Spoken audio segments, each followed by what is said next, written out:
Hi, my name is Rheagan, and I work for Pawnee Mental Health Services. I'm here to share with you today some tips on how you can conquer your anxiety that you may be feeling, whether it's in regard to this upcoming finals week, some other stressful event that you may be going through. The first thing I want to say, and if you get anything out of this video, I hope it's this, that anxiety is normal. It's okay to feel the way you're feeling. It's okay to be nervous about things. Anxiety is what makes us human. It shows that you care about something because you're willing to put your worries into that. And anxiety is something that we all feel. We feel it at different levels. Some people feel anxiety maybe all the time, but some people feel anxiety only at certain moments. Anxiety is completely normal. I'm here to share some tips on how we can keep anxiety from taking control of our lives so that we have the control.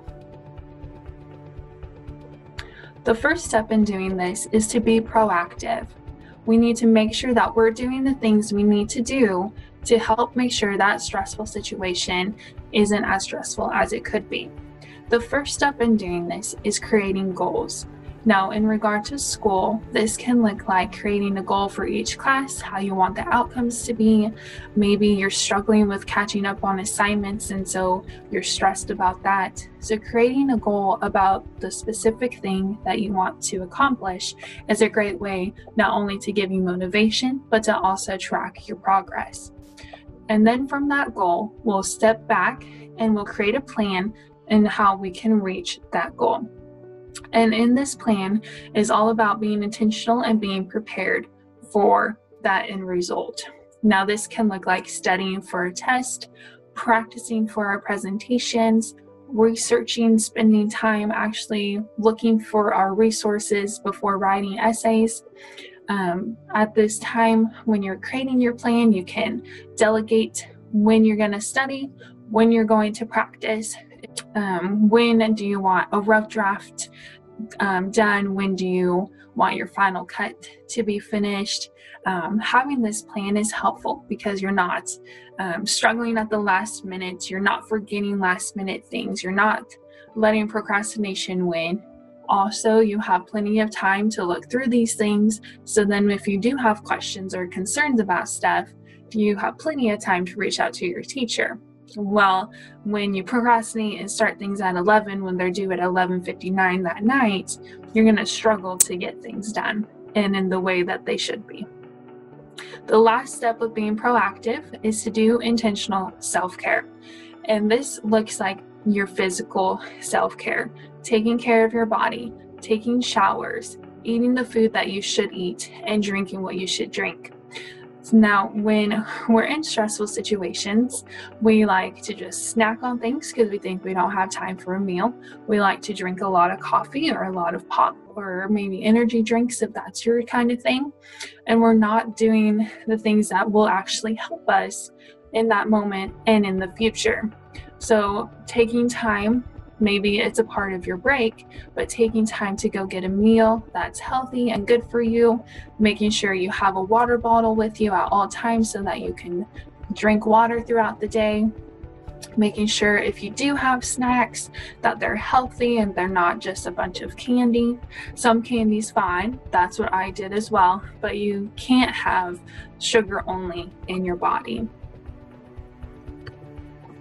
Now the next step is overcoming the actual anxiety when we're feeling it. So we've done what we can to be prepared. We've been proactive. We've taken care of ourselves. We've planned ahead. We're ready to go. And we're still feeling anxious, which is okay. The first step you need to do is remind yourself of your goal. You're doing this, you're feeling this because you want to reach that goal. You want to be able to say that you did it and check that off your list. Now, sometimes that's not enough. Sometimes that's enough to be motivating, but sometimes we need a little bit more. So now comes in coping skills. Coping skills are things that we can do that help us get through that anxious moment and we don't let the anxiety get to us first. So this can look like taking a break during our studying time. That way we're not just shoving things into our brain, but we're putting a little bit, studying, and then taking a break. then do a little bit more, take a break, which is a lot healthier than spending 8 hours straight studying. Now, during your break is when you need to be intentional with your time. Only limit maybe 10-15 minute breaks. Sometimes 5 minutes is enough. But during that break time, get away from your work, whatever you're doing. You're going to push that aside for now, and you're going to do something that you enjoy. Now, these coping skills can look like drawing, coloring, doodling, writing, journaling. Maybe it's reading a book, talking to a friend or family member. Maybe it's cooking a meal. You're away from your work and out of that space. The next and the other thing you need to avoid is electronics. Avoid your phone if you can. Avoid TVs and your laptop if you can, because you don't want to be tempted into watching videos or watching Netflix, which then can take away a lot of time that you would need to actually study. So if you can take that 15-minute intentional break away from electronics and away from your work, and then go back to it after your time is up, you might be more likely to get through what you need to get through. Sometimes we can't get away from it, whether it's you are procrastinating and you have to get it done within 2 hours, or maybe you're in the actual test or you're doing the actual presentation. We can't just walk out and then take a break in 15 minutes, come back and finish our presentation. So I like to practice grounding techniques. Grounding techniques are little coping skills that we can use in the moment that aren't distracting, but they're still mindful, and help us calm our minds and our bodies down. So an example of this is counting to 10.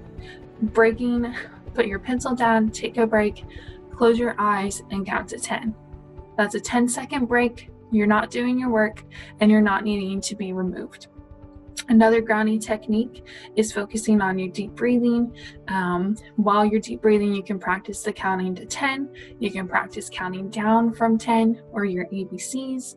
You can also practice 4 square breathing, where you hold your breath for 4 seconds, exhale 4 seconds, inhale 4 seconds, hold 4 seconds, and repeat for as long as you need, as long as you give yourself enough time to finish your work. Other things that you can practice that can maybe keep your hands busy or your mouth busy, having a squishy, a stress ball, a fidget.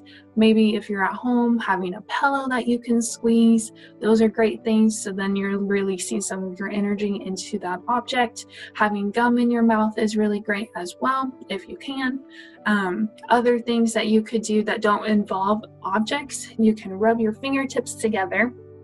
And this is great for test taking or during a presentation, because it's not a distraction to anybody. You're not removing yourself and you're not having an extra object in there, but you're still able to release some of that energy, and no one can really tell what you're doing because it's just very subtle and basically hidden as well, because it's nice and quiet.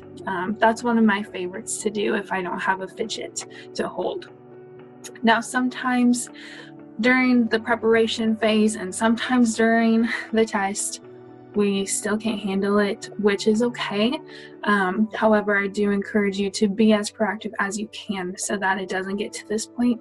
But if you feel that way, then you need to reach out. You need to say something. You need to fight through that freeze stage, and you need to ask for help, because otherwise you're not going to get the end result that you need. So asking for help, being vulnerable enough to admit that you need help is hard. It takes a lot of strength, but I do encourage you to do that so that you can reach your goal. Also, on that flip side, if you see someone maybe freezing up, maybe they're not doing their weight on the group project, something that you can do is just reach out to them and check in with them. Don't even mention the project. Don't even mention school and stress like that. Just see how they're doing. One of the biggest outlets for stress is being able to talk about it, being able to relate to someone and say, I'm feeling that too. I know that is so stressful. I'm feeling that too. But when you approach someone with, hey, how are you doing?